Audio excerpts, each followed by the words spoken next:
자, 이제 전기기기입니다.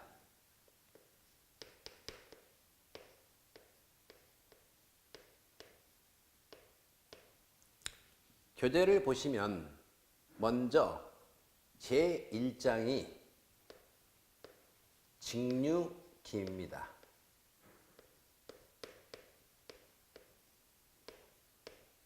직류기. 이 직류기에는 직류 발전기와 직류 전동기가 나오죠. 그런데 우리가 이 기기는 1장이 직류기, 2장이 동기기, 3장이 변압기, 4장이 유도 전동기, 5장이 정류기. 이때 1, 2, 3, 4장이죠. 직류기, 동기기, 변압기, 유도 전동기. 이 4개 파트를 공부하기 위해서는 반드시 우리가 알아야 될 기본적인 개념, 기본적인 법칙 4가지가 등장하죠. 바로 교재를 보시면은 뭐라고 되어 있습니까? 전기, 기기, 기초라고 되어 있죠? 기초. 지금부터 이 4가지를 먼저 정리를 합니다. 첫 번째가 앙페르의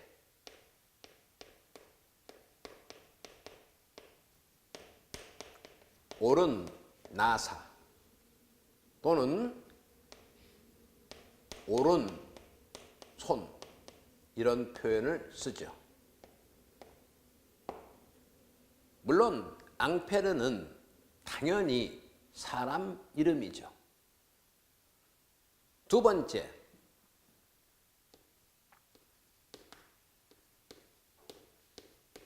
패러데이 렌츠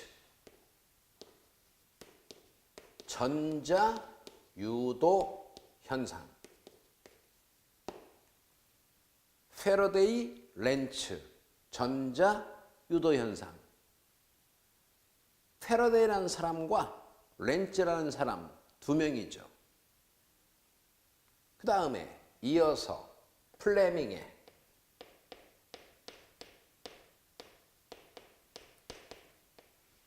오른손 법칙. 교류 발전기에서 플러스 마이너스의 의미를 알 수 있는 거죠.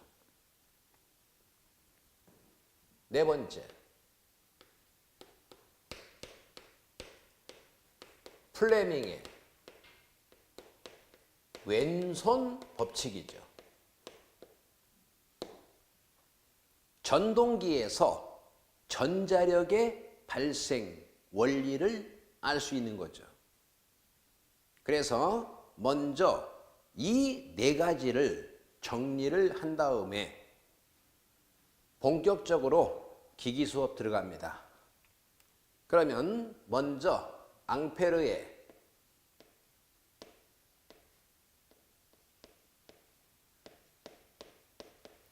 오른 나사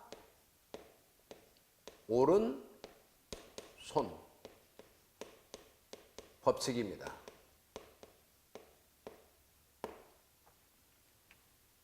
그러면 이 앙페르의 오른나사, 오른손 법칙은 뭐냐? 결론부터 말씀드리면 전류에 의한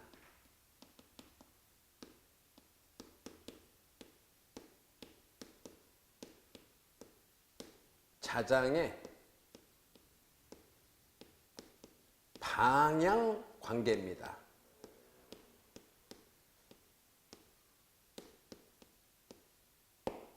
전류에 의한 자장의 방향 관계. 근데 종종 우리가 이에 대비돼서 시험에 나오는 게 있죠. 전류에 의한 자장의 미소, 전류에 의한 자장의 세기요, 세기. 단 전류가 미소 전류죠. 뭐라고 그래요? 비오 사바르 법칙. 전기 자기학 시험을 보기 위해서는 비오 사바르 법칙 공식까지 암기해야죠. 그러면 자, 이 앙페르의 오른나사, 오른손 법칙이 뭐냐? 전류가 무슨 말인지는 다 아실 거고요. 여기에 있는 자장이죠. 자장. 이 말을 좀 이해해야죠. 자, 예를 들어서 여기에 하나의 종이판이 이렇게 있습니다.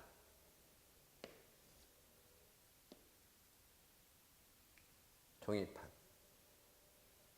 지금 이 종이판 위에다가 철가루를 쫙 뿌립니다. 그러면 철가루가 지 멋대로 배열되겠죠. 그죠? 이제 종이판 위에 철가루가 불규칙하게 배열된 상태에서 우리가 알고 있는 영구 자석이죠. 바로 막대 자석을 들고 옵니다.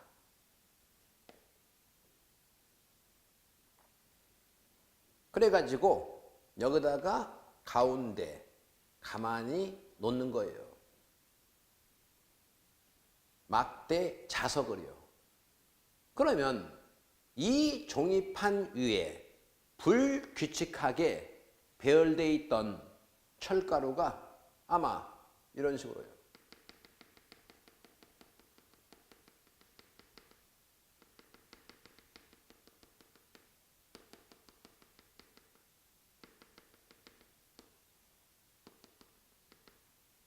배열하겠죠?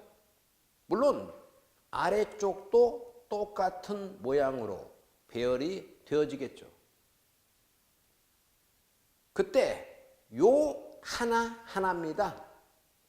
N극에서 S극으로 배열된 철가루. 이렇게 N극에서 S극으로 들어가는 하나의 폐회로를 이루는 철가루의 배열을 보고 이걸 우리가 뭐라고 하죠?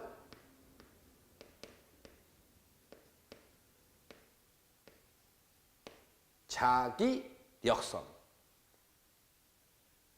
자석의 힘을 나타내는 가상적인 선이죠. 실제로 우리 눈에는 보이질 않죠. 이제 육안으로 식별을 하기 위해서 철가루를 지금 뿌린 거죠. 평상시 철가루가 없다 할지라도 이 자석 주위에는 이와 같은 자기력선이 하나의 폐회로를 이룬다는 얘기예요. 이해가죠? 그리고 이때 이 자기력선의 전체 묶음 다발이죠. 자기력선의 전체 묶음 다발. 이걸 우리가 뭐라고 하느냐? 자속이란 표현을 쓰죠. 자속. 여기서 속이란 얘기는 묶음, 다발의 의미예요. 전속하면은 전기력선의 묶음, 광속하면은 천장에 있는 등기구에서 발산되는 빛의 전체 크기, 광속이라고 표현하죠. 그리고 앞으로 이 자속은 특별한 말이 없는 한 파이라는 문자를 쓰고 단위는 웨버라는 단위를 씁니다. 웨버. 이해하죠? 그렇다면은 여기에 있는 이 자장의 의미가 뭐냐? 자장의 의미. 한마디로 자석이 이렇게 있을 때 이 자석에 의해서 힘이 미치는 공간이에요. 바꿔 말하면 자석 주위에 자기력선, 자속이 존재하는 공간을 뭐라고 한다? 자장. 자장. 그래서 이 자장에서 장은 마당 장자예요.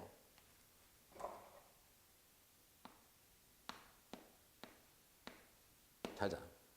그런데 이 자장을 자개라고도 표현하죠. 또는 자기장이라고도 표현하죠. 그런데 지금 뭐라고 했습니까? 전류에 의해서도 자장이 만들어진다는 얘기예요. 무슨 말이냐? 우리가 결국 자장이라는 것은 자속이 존재하는 공간이죠. 자속이 존재하는 공간. 그때 이 자속을 얻는 방법이죠. 자속을 얻는 방법. 이렇게 영구 자석을 이용할 수 있죠.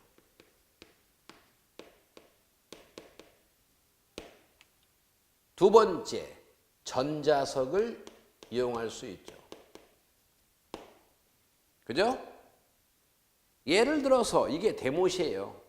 이 대못에다가 코일을 감고 전류를 흘리면 대못이 뭐가 돼요? 전자석. 그 다음에 세 번째가 뭐냐? 바로 도선에 흐르는 전류. 도선에 흐르는 전류. 도선에 전류가 흐르더라도 도선 주위에 자속이 만들어진다는 얘기예요. 그때 그 자속의 방향을 알 수 있는 게 뭐다? 뭐다?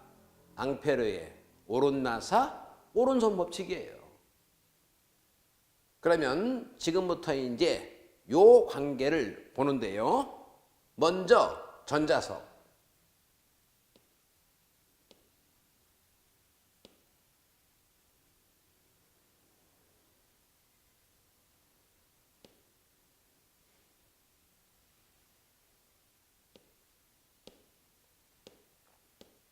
자, 이렇게 철심이 있습니다.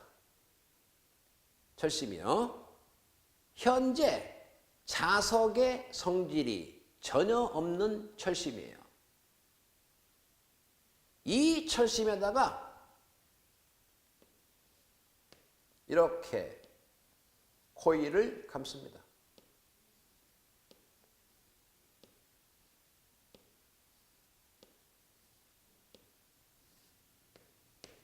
그리고 여기에 전류를 흘려요.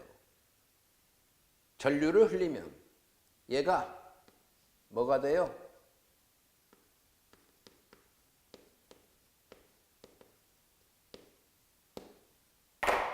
전자석. 맞죠? 전자석. 바로 이와 같은 전자석에서도 전류가 어떻게 흐르는가에 따라서 자속의 방향이 달라지더란 얘기예요. 우리가 뭐 초딩 때부터 계속 배워왔잖아요. 자속은 N극에서 나와서 S극으로 뭐 들어간다. 자석에서는요. 그죠? 그런데 이와 같은 전자석이나 도선에 흐르는 전류, 도선에 전류가 흐르더라도 이 주위에 자속이 만들어지는데 그 방향을 알 수 있는 게 뭐다? 앙페르의 오른나사, 오른손 법칙이에요. 그러면 요 관계는 일단 먼저 앙페르의 오른나사, 오른손 법칙을 본 다음에 이것도 다시 볼 거예요.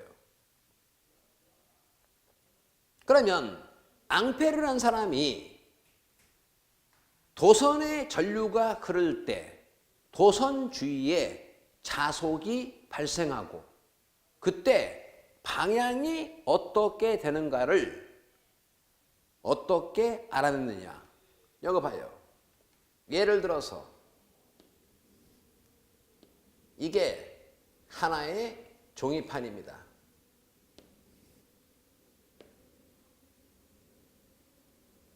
종이판이에요. 지금 이 종이판 가운데 도선을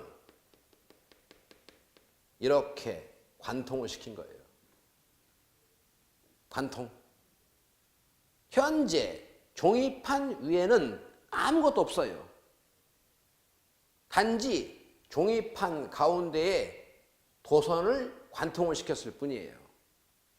이 상태에서 종이판 위에다가 철가루를 쫙 뿌린 겁니다. 그러면 철가루가 지 멋대로 배열되겠죠. 그죠? 일단 철가루가 멋대로 배열된 상태에서 이제 여기에 전류를 이렇게 흘린 거예요. 이렇게. 그러면서 손으로 이 종이판을 살살 때린 거예요. 그랬더니 희한하게도 종이판 위에 있던 철가루가 이런 식으로요.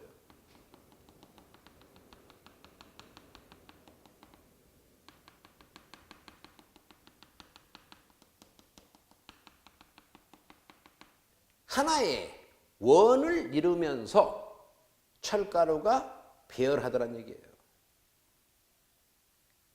결국 무슨 얘기입니까? 우리가 종이판 위에다가 철가루를 뿌린 다음에 영구 자석인 막대 자석을 놨더니 철가루가 배열됐죠. N극에서 S극으로 하나의 폐해를 이루면서 배열. 근데 희한하게도 도선에 전류를 흘렸더니 똑같은 현상이 발생하더란 얘기예요. 결국 도선에 전류가 흐르더라도 이 도선 주위에는 뭐가요? 자속이 만들어지고 자장이 형성이 되더란 얘기죠. 이해갑니까? 무슨 말인지. 그런데 이 자속의 방향을 철가루의 배열만 보고는 알 수 없잖아요. 그래서 앙페르라는 사람이 두 번째 실험을 한 거예요. 이제 철가루 대신 여기에 아주 조그마한 나침판이죠. 아주 조그마한 나침판 수십 개를 여기에 쫙 깔아놓은 거예요. 도선에 전류가 0인 상태에서. 그러면 이 나침판들은 일제히 N극과 S극이 북극, 남극 가리키겠죠. 그 상태에서 똑같이 전류를 흘려본 거예요. 그랬더니 이 나침판이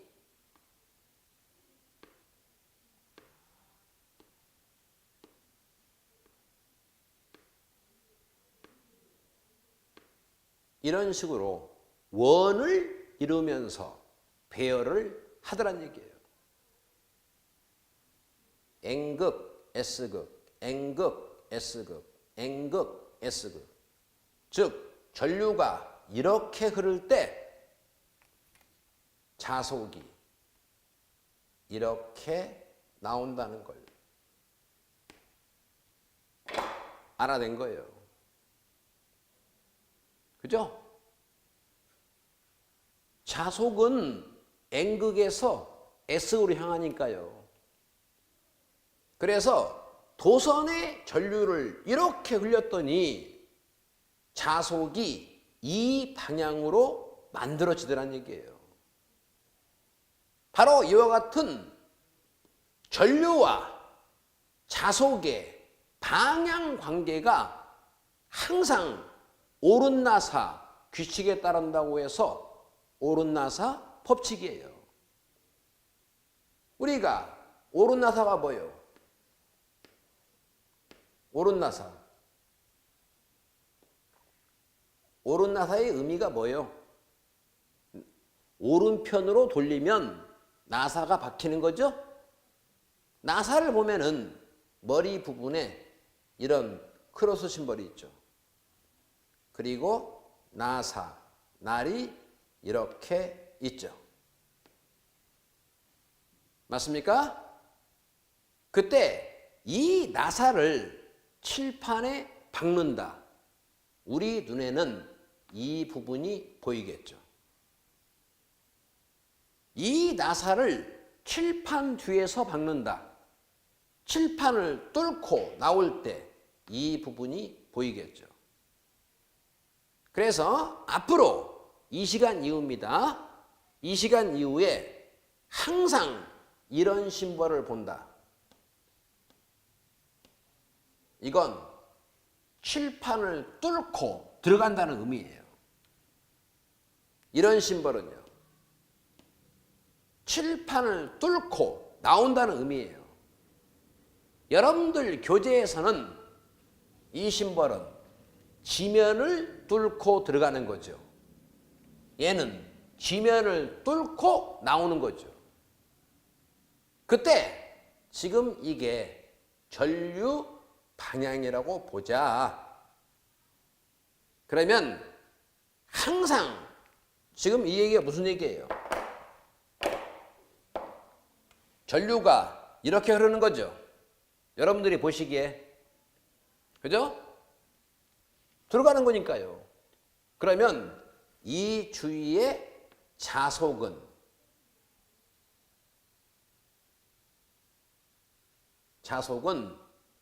오른 나사가 돌아가는 방향이라는 얘기예요. 이렇게 돌아가는 방향. 이렇게. 이렇게요.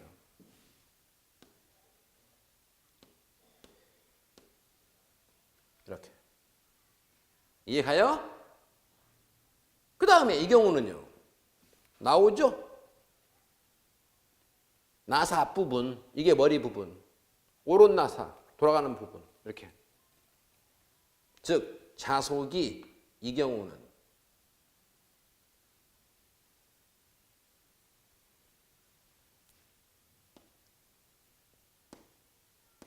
이렇게. 이게 바로 뭐냐? 앙페르의 오른나사, 오른손 법칙이에요. 그런데 이 관계는 반대도 성립해요. 무슨 말이냐? 요게 전류라면은 이제 얘가 뭐예요? 자속. 이게 전류라면은 얘가 또 뭐예요? 자속. 이해가요? 그러면 왜 우리가 이걸 오른손이란 표현을 쓰느냐? 또 오른손의 규칙하고 일치하더란 얘기예요. 여기 봐요. 자, 이게 오른손이에요. 오른손. 이 엄지가 전류의 방향이면은 이게 자속의 방향이라는 얘기예요. 이해가죠? 반대로 얘가 전류일 때는 얘가 뭐? 자속의 방향. 이해가죠?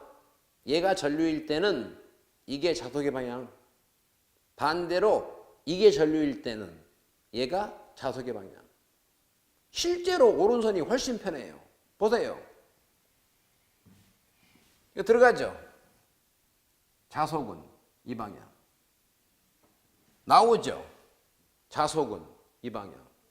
이게 훨씬 편해요, 실제로. 그러면 이와 같은 앙페르의 오른나사, 오른손 법칙은 여기에 있는 전 자석에서도 성립하더란 얘기예요. 지금 이 그림에서 코일의 감긴 방향은 아무 의미 없어요. 왜 그러느냐? 지금 코일을 감는데요. 여기서부터 감기 시작했다면은 이렇게 감은 거죠. 근데 여기서부터 감았다면은 코일은 이렇게 감은 거죠. 이해가죠? 그러니까 코일의 감긴 방향은 아무 의미 없어요. 중요한 건 뭐냐? 이 코일의 전류가 어떻게 흐르는가예요.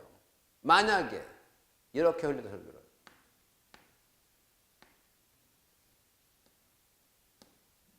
내려오는 거죠. 내려오는 거죠? 그러면 자속은 어디로? 이 방향으로. 이렇게 자속이 발생이라는 얘기예요. 이 방향으로. 그래가지고 전체적인 자속이 이런 꼴이라는 얘기겠죠. 이해가요? 이렇게요. 그런데 전류를 이렇게 흘리면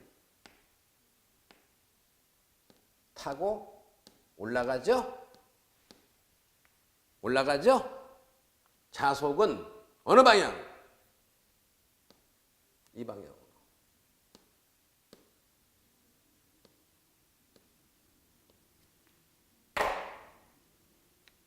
이해갑니까? 그래서 이 앙페르의 오른나사, 오른손 법칙은 이와 같은 전 자석에서도 성립하는 거예요.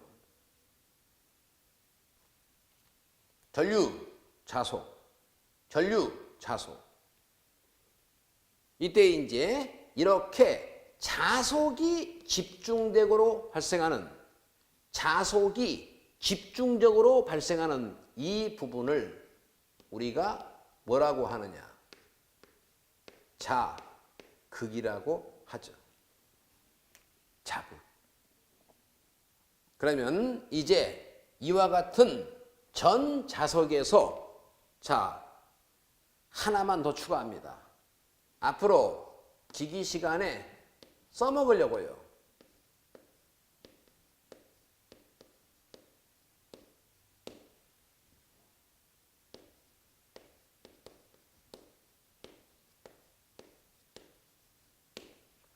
기자력과 자속 밀도입니다. 기자력과 자속 밀도. 자, 이런 얘기가 똑같죠.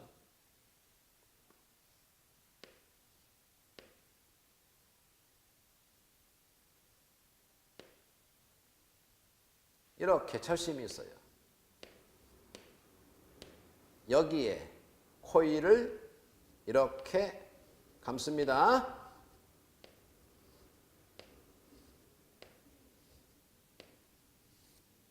이렇게.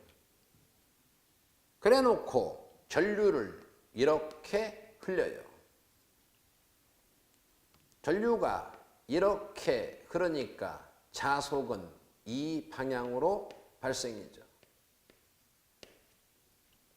맞습니까?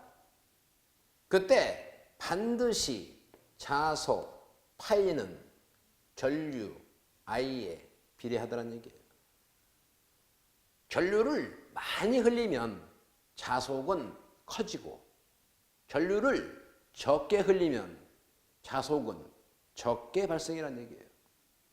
그런데 여기에 똑같은 전류를 흘리더라도 같은 크기의 전류를 흘리더라도 코일을 한 번보다는 세 번, 세 번보다는 5번 5번보다 많은 n번을 감아주면은 그에 비례해서 자속은 커지더란 얘기예요. 우리가 감는 거 뭐라고 하죠? 턴. 전류야. 뭐? 암페어. 그래서 항상 이때 발생된 자속은 N 곱하기 I에 비례하더란 얘기예요. N 곱하기 I. N은 권수, I는 전류. 그래가지고 이걸 F라는 문자를 쓰면서 우리가 뭐라고 하느냐? 기자력이라고 그래요. 기자력. 우리가 기전력이 있고 기자력이 있잖아요. 항상 기전력은 전류, 기자력은 자속. 전류가 지속적으로 흐를 수 있는 힘의 원천이 뭐예요? 기전력. 자속 파이가 발생되는 힘의 원천이 뭐예요? 기자력. 그러면 전류가 지속적으로 흐를 수 있는 힘의 원천이 기전력. 결국 넓은 의미에서는 기전력도 뭐예요? 전압이죠? 넓은 의미로 본다면요. 아니, 전류가 지속적으로 흐를 수 있는 힘의 원천. 전류가 흐르려면은 전압이 걸려야 하잖아요. 그래서 이 기전력은 넓은 의미에서는 전압이에요, 전압.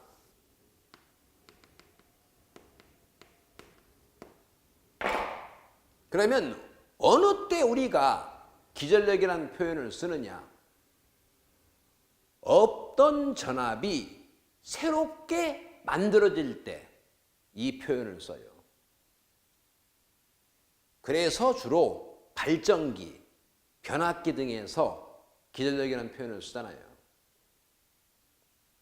이해갑니까? 그래서 기전력은 결국 넓은 의미에서는 전압 개념이에요. 단지 없던 전압이 새롭게 만들어질 때 이 표현을 쓴다는 얘기예요. 그래서 주로 발전기 등에서 기전력 표현을 많이 쓰잖아요. 그죠? 그럼 여기 있는 기자력은요? 기자력은 전류 대신 뭐? 자속. 그래서 N 곱하기 I를 기자력이라 하는데 N은 턴이죠. I는 암페어죠. 항상 식을 쓸 때는요, N을 앞에 써요. 근데 여기서 더 중요한 게 뭐예요? 아무리 감아도 전류가 안 흐르면 자속 발생돼야 안 돼요? 안 되죠. 그래서 단위는 암페어 턴을 씁니다. 단위는. 그래서 기자력은 뭐다? 권수 곱하기 전류예요. 권수 곱하기 전류. 우리가 변압기 공부할 때도 써먹어요. 유도기 공부할 때도 써먹고 동기 공부할 때도 써먹고 뒤에서 써먹기 위해서 지금 미리 본 거예요. 그 다음에 또 하나 뭐 자속 밀도입니다. 원래 밀도가 뭐예요? 면적당 개수죠. 인구 밀도 하면은 땅 넓이에 대한 사람 머리수잖아요. 보통 우리가 이 자속 밀도는 B라는 문자를 써요. B.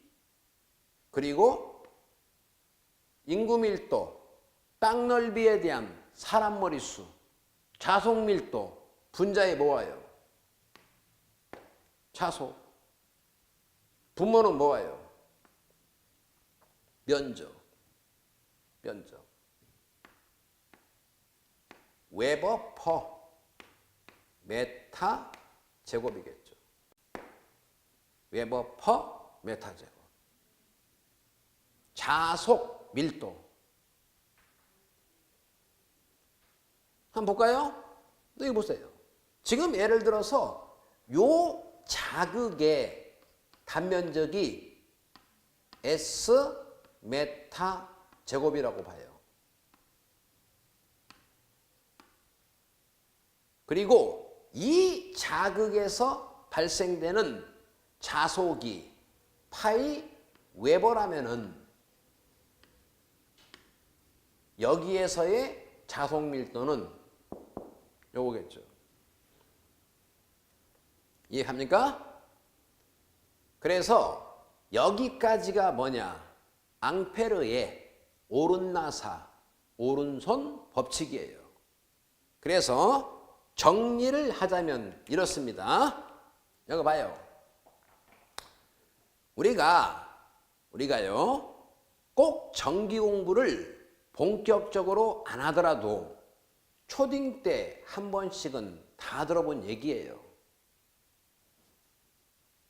자기력선, 자속은 N극에서 나와서 S 들어간다.